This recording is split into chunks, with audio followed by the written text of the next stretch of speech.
mumpuni geologi di FITB itu namanya Fakultas Ilmu dan Teknologi Kebumian ya. Eh, di Institut Teknologi Bandung. Jadi saya ada di Bandung. Saya juga anggota dari IAGI atau Ikatan Ahli Geologi Indonesia. Kalau nanti sampaikan hari ini pada kesempatan kali ini adalah gempa bumi secara umum. Ya, kenapa bisa terjadi gitu ya, atau kapan terjadinya mungkin. Nah, kita lihat waktunya berapa Reva saya lupa tadi. Setengah jam ya. Iya, Bapak. Nanti tolong diingatkan ya. Kalau sudah terlalu lama. Oke, ini sebenarnya di dalam uh, gempa untuk dari bencana kebumian gitu ya. Nah, apa bedanya bencana dan bahaya? Ada yang sama ini sebelah kiri, saya pointernya nggak muncul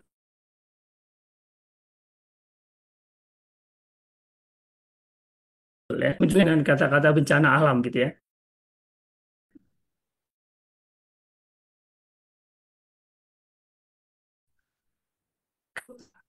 Hari ini kita akan lihat tentang salah satu yang sering menjadi bencana gitu ya, di Indonesia terutama. Kemarin belum lama kita mendengar ada berita tentang di daratan, tapi ada di sebelah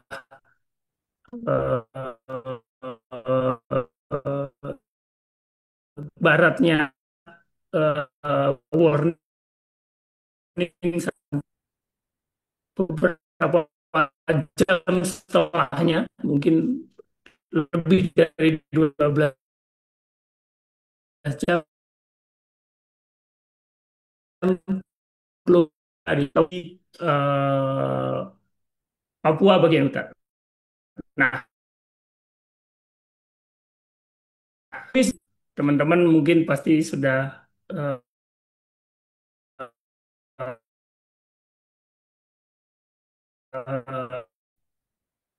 Indonesia. Nah, itu. Jadi gempa atau gempa bumi pada dasarnya adalah goncangan atau gerakan bumi yang kita rasakan.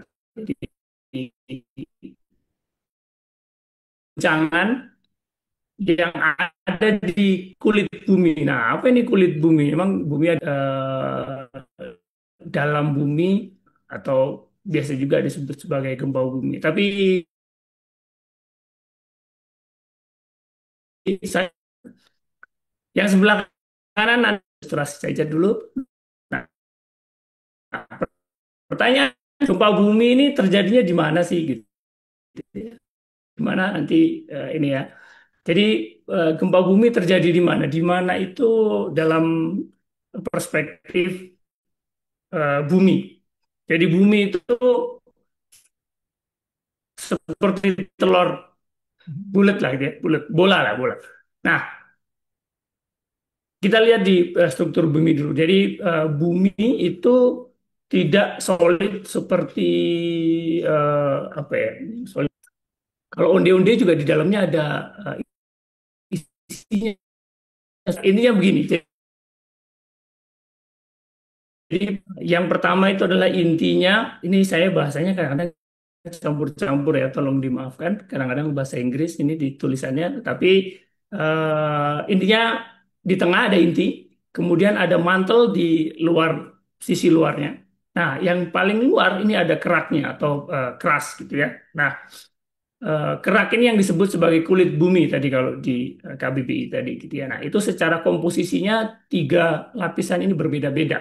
Nah, tetapi secara mechanical, jadi bentuk komposisinya sama, tetapi hari ini yang satu keras, yang satu tidak keras gitu lah. Nah, ada dua pembagian untuk inti bumi. Yang pertama adalah inti bagian dalam itu solid, isinya metal, sangat berat gitu ya, sangat padat. Kemudian yang di bagian luar ini cenderung cair gitu ya. Nah, ini outer core. Jadi sangat panas tetapi dense atau padat gitu ya, tapi sangat karena sangat panas maka dia mencair. Jadi kayak metal tapi yang meleleh gitu ya. Nah, itu namanya inti bagian luar. Kemudian di bagian selanjutnya kita punya mesosfer. Ini part dari atau bagian dari mantel. Nanti kita lihat ini sebenarnya agak padat. Nah, yang selanjutnya ada astenosfer. Ini bagian yang lebih kayak coklat dipanasin gitu ya, tetapi nggak yang encer, nggak kayak air gitu ya. Karena dia cukup.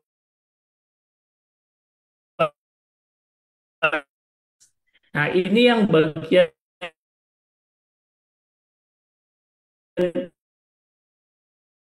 sekarang ada ya, di sekeliling kita itu ada di bagian sini. Jadi kalau kita lihat lebih detail, mungkin bentuknya. Jadi ini ada inner core, kemudian ada liquid core, bagian luar, kemudian mantle. Nah, kalau kita lihat dimensinya, jadi litosfer itu hanya tipis. Jadi litosfer itu mungkin sekitar 100 kilo dari permukaan sampai bagian bawah. 100 kilo, cuma segini gitu ya.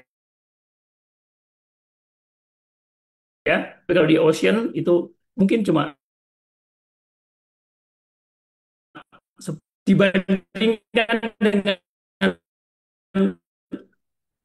mantel yang berapa ini? Mungkin 2000 kilometer gitu ya, sampai ke inti yang sampai ke 6000 aja ya.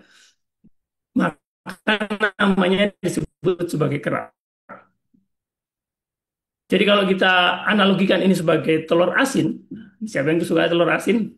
Kira-kira bentuknya gini gitu ya. Jadi kita punya inti, ini inti yang kuning ini inti yang padat tadi, kemudian yang bagian luar agak liquid atau ya liquid core, kemudian ada mantelnya. Nah, di bagian luar kita punya kulitnya ini ya. Nah, kulitnya ini yang bentuknya keras. Udah persis kayak gitu ya. Cuma bedanya kalau ini telurnya di pinggir ini ya, harusnya di tengah gitu kalau. Dan bentuknya juga sebetulnya bumi itu tidak cenderung ya.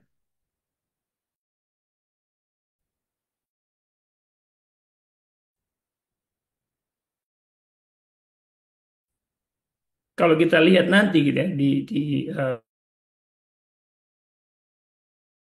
bumi retaklah. Nah, pecahan ini jalan-jalan. Dia bergerak satu sama lain. Nah, bergerak satu sama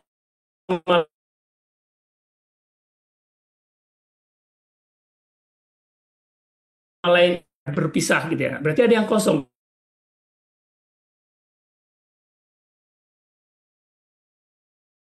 kita lihat ya. Oke,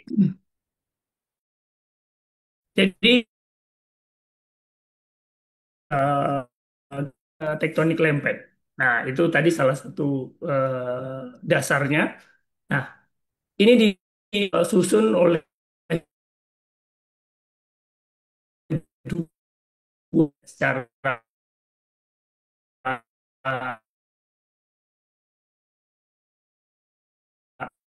ya, saintis kemudian memotong jadi dari peta yang sudah ada kemudian dipotong ini sepertinya Afrika sama Amerika Selatan itu kok sama gitu ya.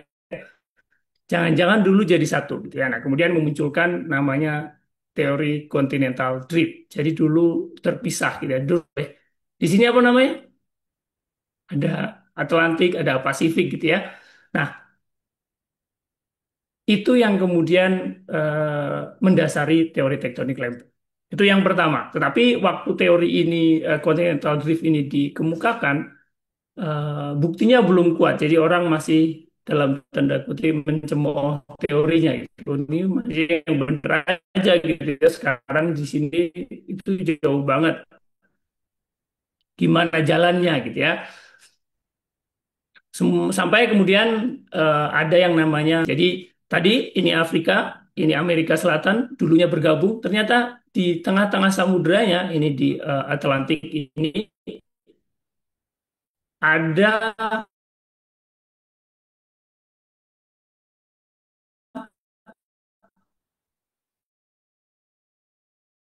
yang baru. Jadi lempengan ini, lempeng samudra yang itu ada yang baru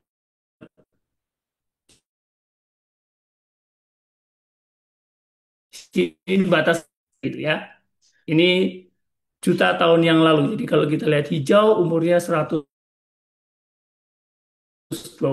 itu. Saya juga belum.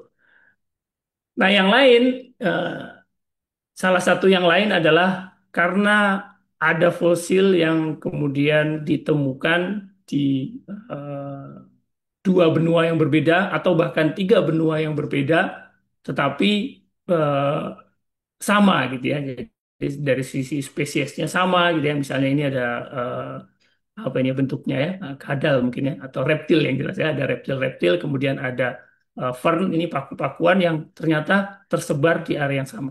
Sebenarnya ada satu lagi yaitu adalah endapan kutub. Jadi ada endapan kutub yang ada di selatan India dan juga di Australia. Padahal India kita tahu sekarang ada di dekat-dekat ekuator kan. Kok bisa kutubnya ada di situ? Nah, ternyata dulu ketika ini bergabung jadi satu, ini ada Antartika. Nah, ini ada endapan kutub di situ, gitu ya. Endapan es yang cenderung saintis menyatakan itu harusnya ada di polar atau di pole ya, atau di kutub. Oke, ingat telur ini tadi? Masih ya. Ini nggak tahu telur asin atau enggak, tapi telur gitu. Tapi yang jelas ini kelihatannya telur rebus ya, yang pecah-pecah. Nah, pecahannya tadi kemudian berinteraksi satu sama lain. Tadi ya ada yang menjauh, gitu ya, ada yang berpapasan. Nah, ada yang menjauh, ini menjauh berpapasan, ada yang ketemu. Nah, yang ketemu ini kemudian salah satu menyusup ke yang lain. Ada juga yang bertemu tetapi karena sama-sama ringan dia tidak bisa menyusup satu yang lain ya. Nah, ini nanti kita lihat ada nggak ya contohnya ya? Saya lupa naruh contohnya. Tetapi kalau dia berpisah tadi ya, misalnya antara Afrika dengan Amerika Selatan ketika berpisah muncul endapan bukan endapan ya, ini batuan isinya batuan beku ya, muncul batuan yang baru dari magma yang keluar kemudian membeku jadilah dia batuan kerak samudra. Nah, kerak ini tipikalnya lebih berat, cenderung lebih berat sehingga kalau dia ketemu dengan ini kontinen gitu ya, kerak kontinen dia cenderung menyusup ke bawahnya. Bagaimana kalau kontinen ketemu dengan kontinen? Kalau kontinen ketemu kontinen nanti dia akan menjulang tinggi seperti Himalaya. Nah, itu sama-sama bertemu tetapi beda yang kondisinya tidak seperti yang ini ya, tapi sama-sama kontinental kerasnya atau keraknya adalah kerak kontinen. Kemudian ada satu lagi yaitu yang berpapasan ya, bentuknya begini ya. Jadi yang satu jalan ke sana, satunya ke sana. Jadi hanya berpapasan. Jadi say hi aja ya. Nah, oke. Ini contohnya jadi ada yang kontinental tadi, ini lebih tebal tadi kalau lihat di depan ya.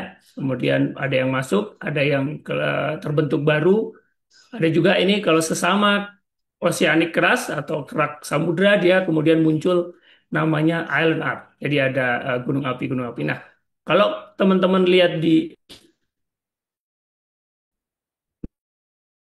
Filipina ini yang terjadi ya.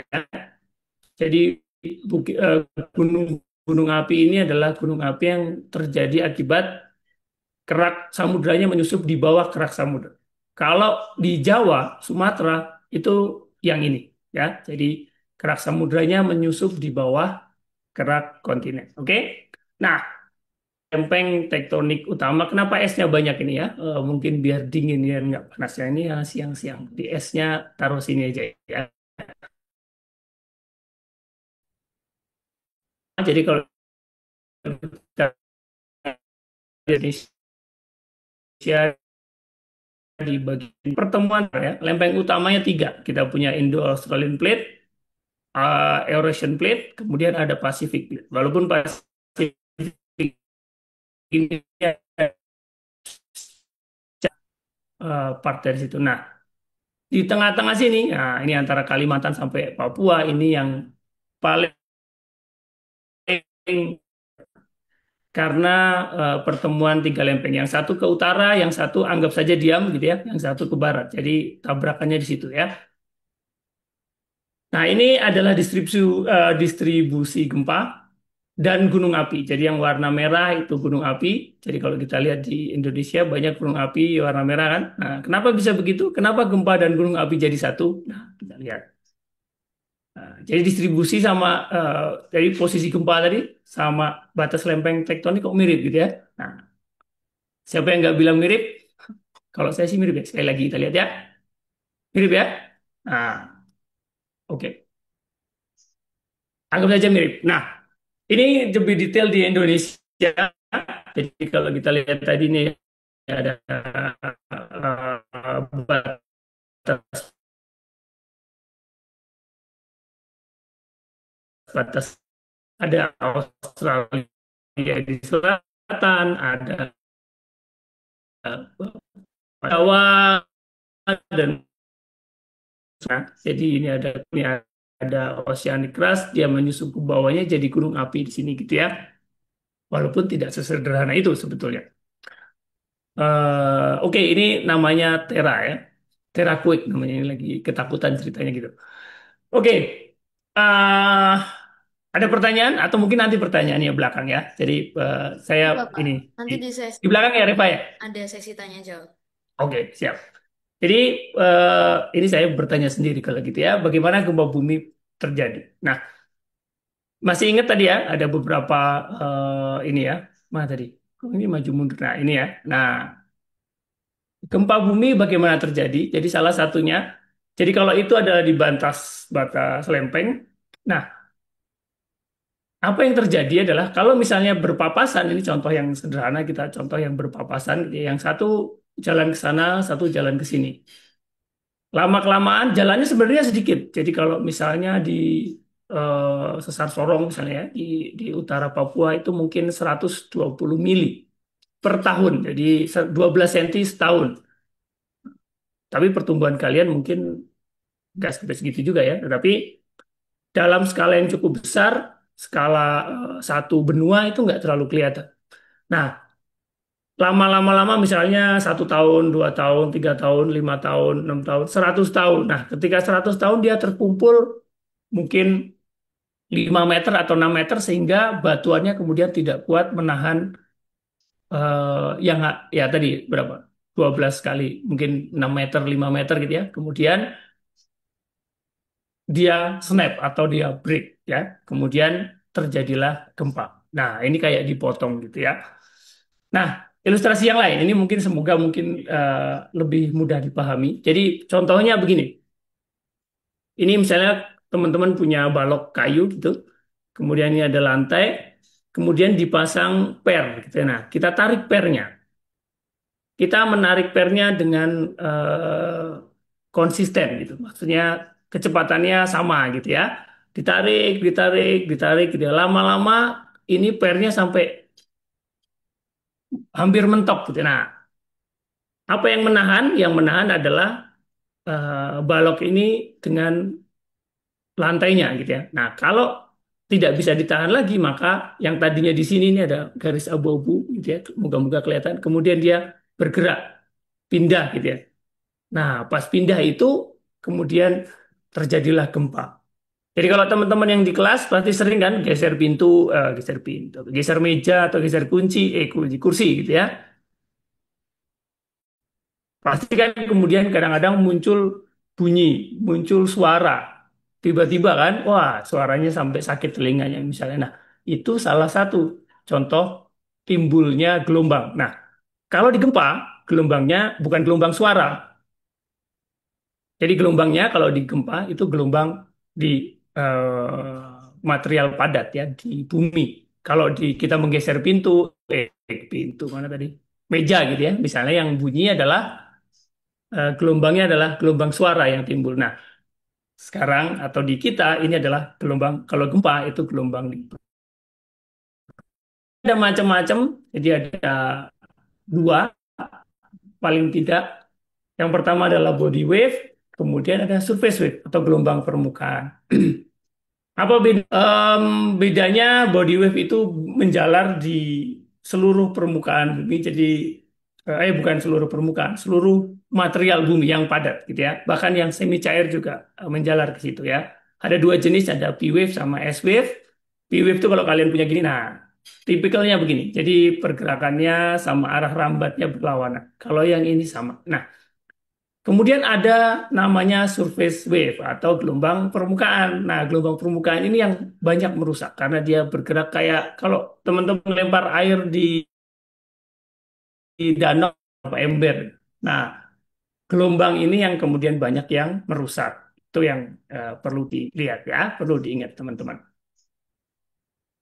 Oke, nah em, bagaimana cara mengukur gelombang gempa atau gempa ini diukurnya gimana sih kok bisa tahu teman misalnya, oh ini gelombangnya, apa gempanya magnitudenya sekian, terus lokasinya di mana, itu seperti apa? Kita lihat. Yang pertama ada namanya seismograf. Seismograf tuh yang ininya. Nah, ininya namanya seismometer ya. Ini meterannya, yang ini hasil ukurannya, kira-kira gitu. Jadi kalau gelombang gempa terjadi ini ada kayak bandulnya, kemudian ini ada semacam apa ya, pensilnya gitu ya. Kalau dia bergerak, jadi kalau ada pergerakan bumi, dia akan gerak-gerak-gerak dan ini muter terus gitu ya. Sehingga ini kalau diam, ini mungkin teman-teman naik sepeda di pinggirnya atau ada truk lewat gitu ya. Nah, kalau ada gempa, ini ada namanya P wave, datangnya duluan karena kecepatannya lebih cepat daripada S wave. Nah, S wave ini biasanya belakangan. Kalau kita lihat semakin tinggi apa namanya amplitudo ya. Jadi ini garisnya naik turunnya makin tinggi, ini goncangannya makin besar karena ininya tadi ya, ininya guncangannya makin besar gitu. Nah, tadi yang saya bilang ini adalah S wave atau bukan S wave, surface wave ya. Sehingga kalau kita lihat rumahnya biasanya rusak pas di sini. Nah, biasanya lagi, jadi kadang-kadang ini gelombangnya nggak terlalu kerasa, ada jeda sedikit, kemudian muncul gelombang yang selanjutnya. Jadi kalau kalian, teman-teman udah pernah merasakan gempa, nah kalau sudah, itu biasanya ada gelombang pertama yang kecil, ada jedanya, kemudian baru kejadian apa gelombang atau goncangan yang lebih besar. Dari itu, kemudian teman-teman di BMKG kalau di Indonesia, itu kemudian bisa melihat lokasinya di mana. Kenapa? Karena sudah diketahui kecepatan gelombang P dan gelombang S itu berapa. Nah, misalnya perbedaan, oh ini contohnya di Amerika ya. Nah, misalnya ada gelombang datang di stasiun A ini misalnya ya. Oh ternyata jeda antara P sama S itu sekian detik. Oh berarti kira-kira lokasinya 100 kilometer dari lokasi A. Nah, kalau kita punya stasiun yang lain, misalnya stasiun B, oh ini jedanya panjang, jedanya sekitar 5 detik, berarti jaraknya 500 kilometer nih dari lokasi. Nah, kemudian kita punya stasiun satu lagi yang jaraknya lebih panjang misalnya. Nah, dari itu kemudian dilihat, oh dari stasiun A 300, dari stasiun B 500 kilo. Dari stasiun pusing. Tetapi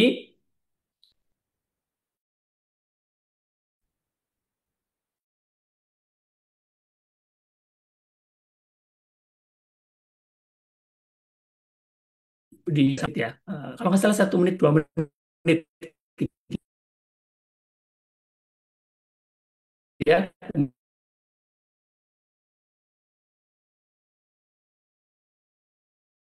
Kemudian biasanya kita punya dua informasi.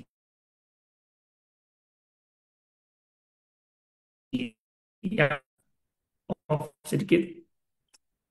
eh saya matiin dulu. Nah, yang pertama adalah amplitudo, materi amplitudo. Nah, ini magnitudo, tapi magnitudo biasanya, nah,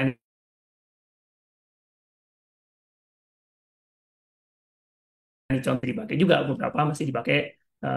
Salah satunya itu salah satu ukuran magnitudo.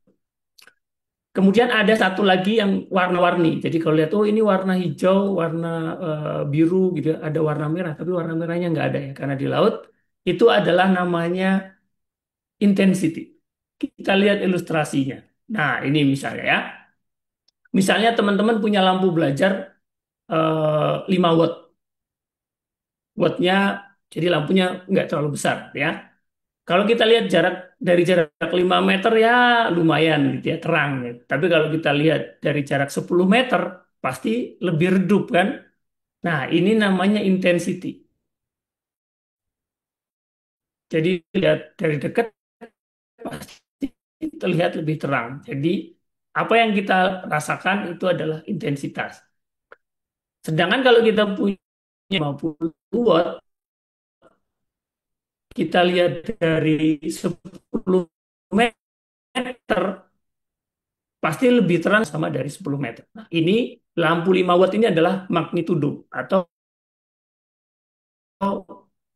yang dikeluarkan atau energi yang menyebabkan gelombang itu adalah contohnya lampu ini tadi. Di lampu 50 watt sama 5 watt di titik Hmm. lampunya pasti lebih terang yang 50 watt. Tapi kalau kita lihat lampu 50 watt dilihatnya dari Hong Kong gitu ya, lampunya di sini pasti nggak kelihatan kan. Tapi kalau Permisi, lampu 5 watt kita Bapak. lihat dari jarak Bapak 10 cm Pramuka. pasti sudah. Ya, wow, udah mau habis ya. Mohon izin untuk waktu Oke, kurang 5 menit. sebentar lagi ya. Iya. Oke, terima kasih Reva. Nah, itu itu adalah intensity sama magnitudo ya. Kemudian sumber gempa. Nah, sumber gempa itu apa sih sebetulnya? Tadi ya kalau ada yang berkeras tadi. Nah, itu seperti apa bentuknya? Nah, ini contohnya. Jadi kalau di geologi itu disebut sebagai sesar. Ini bukan kalau kalian habis lahir gitu, mau lahir gitu ya, itu di sesar ya. Ini sesar ya. Nah, sesar itu bentuknya begini kalau digambar. Jadi tadinya harusnya ada lapisan yang sini harusnya nyambung, kemudian terpisah, dia bergeser. Nah, ilustrasinya begitu kira-kira ya. Nah, ini ada di sebuah kedalaman dari permukaan gitu ya, permukaan bisa kelihatan sampai ke bawah permukaan. Nah, biasanya gempa itu ada di kedalaman yang ini. Jadi kalau kita lihat gempa di sekitar 15 kilo, 10 kilo gitu ya. Nah, disitulah gempa sering terjadi karena batuannya. Nah, jenisnya itu ada macam-macam. Kalau tadi ada jenis 3 jenis gitu ya, ada yang berpisah, ada yang kita lihat yang mendatar, kita punya yang naik gitu ya, satu sama lain, ada yang turun. Salah satunya turun terhadap yang lain. Ini jenis-jenis sesar. Masih ingat yang ini, telur yang ini? Nah, batas-batasnya itu bisa seperti itu. Kalau kita lihat gempa di ini misalnya Jawa, nah itu ada beberapa gempa. Yang ini, nah ini contoh interaksi yang menyusup di bawah lempeng kontinen. Jadi ini lempeng samudra menyusup di bawah kontinen. Ini Jawa, Pulau Jawa. Kalau yang di Jawa Timur di sini, ini Bali, Nusa Tenggara ada di situ gitu ya. Ini Surabaya ini di sini. Nah, gempanya yang merah-merah misalnya. Nah, itu ada gempa yang 1 meter sampai di situ ya. Jadi ini terlalu dalam. Bahkan kalau yang 300 kilometer ini biasanya nggak terlalu merusak. Tapi kalau merusak rumah-rumah yang ada di situ, sering gempa yang kemarin beberapa hari yang lalu sehingga tsunami ya. Internet saya tidak oke. Nah, ada di sini atau namanya intraplate. Nah, ini biasanya dangkal ya, biasanya di 15 kilo, 10 kilo. Tidak sampai ke 300 kilo seperti yang ini. Di Indonesia, kalau kita lihat banyak sekali ya, tidak semuanya. Jadi ini saya baca, kemudian semakin dalam, yang bulatannya besar tuh gede magnitudonya gitu ya. Jadi goncangannya mungkin lebih besar, tetapi kalau kita lihat tidak ada di Indonesia yang bebas gempa. Di Kalimantan aja ada ya, kecil-kecil, walaupun mungkin yang di sini sedikit, tapi ada. Dampaknya apa saja? Ada macam-macam. Ini contohnya kalau di Palu di tahun 2018 ada goncangan tanah, kemudian ada retakan permukaan tadi ya. Di depan tadi sudah ada, kemudian juga longsor. Tentu saja yang paling parah adalah bangunan runtuh, kemudian orangnya tertimpa. Nah, itu jadi langsung misalnya ada tsunami, ya ada longsor, bahkan bisa bikin banjir. Kenapa bisa begitu? Nah, nanti teman-teman bisa belajar lebih lanjut ya. Ini contoh likuifaksi di Balaroa. Jadi tadinya sitnya berpindah atau longsor. Ini adalah tsunami. Ini contoh 8 jam itu sampai ke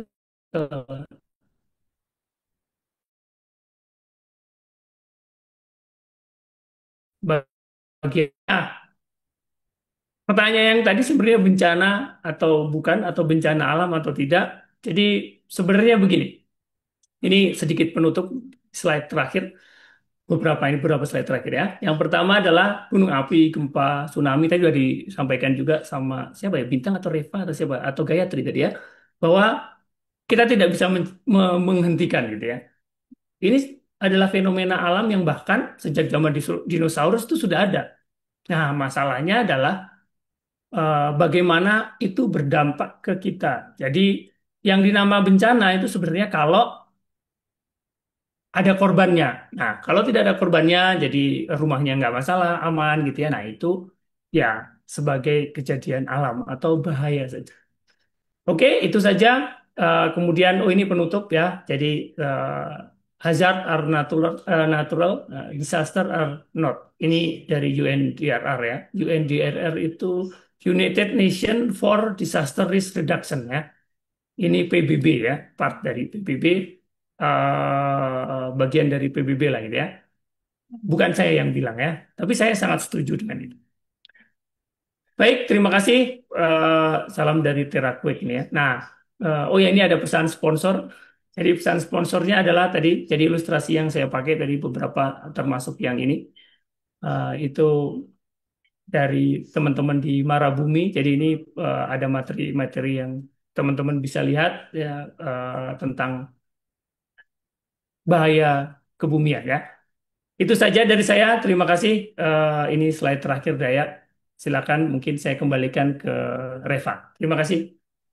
Baik, terima kasih banyak untuk Bapak Dr. Astika Pamumpuni yang telah berbagi informasi bersama kita semua. Kemudian juga kita telah diberikan wawasan yang luas bagaimana sih sumber dari gempa bumi ini. Saya mohon izin untuk menyampaikan sedikit rangkuman dari materi yang telah Bapak Dr. Astika sampaikan, yakni yang pertama terkait gempa bumi. Gempa bumi adalah peristiwa alam berupa getaran atau gerakan bergelombang kulit bumi yang ditimbulkan oleh tenaga asal dalam dari gempa bumi sendiri. Kemudian struktur bumi ini bisa disebut sebagai tiga, yaitu ada kerak, mantel, dan juga ada inti. Kemudian teori tektonik dari lempeng, yaitu ada continental drift, kemudian sea floor spreading, dan selanjutnya, bagaimana gempa bumi ini bisa terjadi?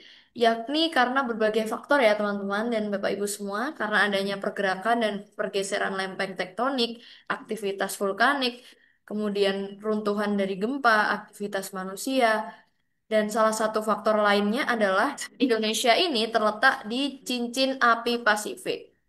Nah, salah satu alat yang bisa digunakan untuk mendeteksi dan mencatat getaran dari gempa bumi sendiri adalah seismograf.